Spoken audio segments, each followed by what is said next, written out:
আসসালামু আলাইকুম বন্ধুরা, আশা করি আপনারা সবাই ভালো আছেন এবং সুস্থ আছেন। দুই ভাইয়ের দাম কত?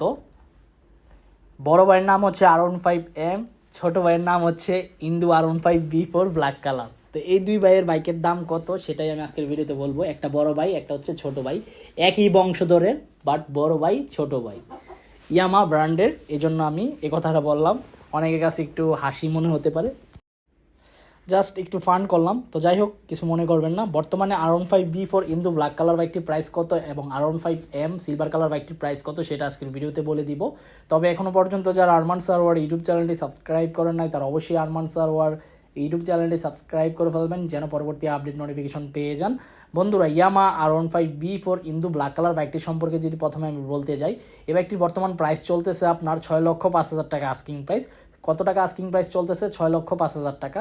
তো আপনার অবশ্যই বুঝে শুনে তারপর বাইক ক্রয় করবেন, 5-6টি শোরুম ঘুরে ফিরে।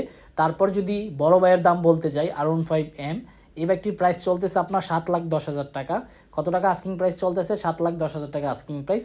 এটাও সেম, আপনারা অবশ্যই 5-6টি শোরুম যাচাই বাছাই করে তারপর বাইক ক্রয় করবেন। আর শোরুম যাচাই করবেন, এটা তো মাস্ট বি। পাশাপাশি বাইক ক্রয় করার আগে চারপাশ ঘুরে দেখবেন যে বাইকের মধ্যে কোনো প্রকার ক্র্যাচ আছে কিনা বা দাগ আছে কিনা। যদি দাগ থাকে তাহলে ইনটেক পলি করা অবস্থায় যে বাইকটি আছে ওটা আনবক্সিং করে তারপর বাইক ক্রয় করবেন। তো এই ছিল আজকের ভিডিওর আপডেট ইনফরমেশন। আই হোপ আজকের ভিডিওটি আপনাদের ভালো লাগছে। যদি ভিডিওটি ভালো লেগে থাকে তাহলে অবশ্যই লাইক বাটনে একটি লাইক দিয়ে দিবেন। দেখা হবে ইনশাল্লাহ পরবর্তী ভিডিওতে। সবাইকে অসংখ্য ধন্যবাদ ভিডিওটি প্রথম থেকে শেষ পর্যন্ত দেখার জন্য। আর হ্যাঁ, অবশ্যই যে শোরুম থেকে বাইক ক্রয় করবেন ওই শোরুমে সার্ভিস সেন্টার আছে কিনা সেটা আপনারা লক্ষ্য রাখবেন।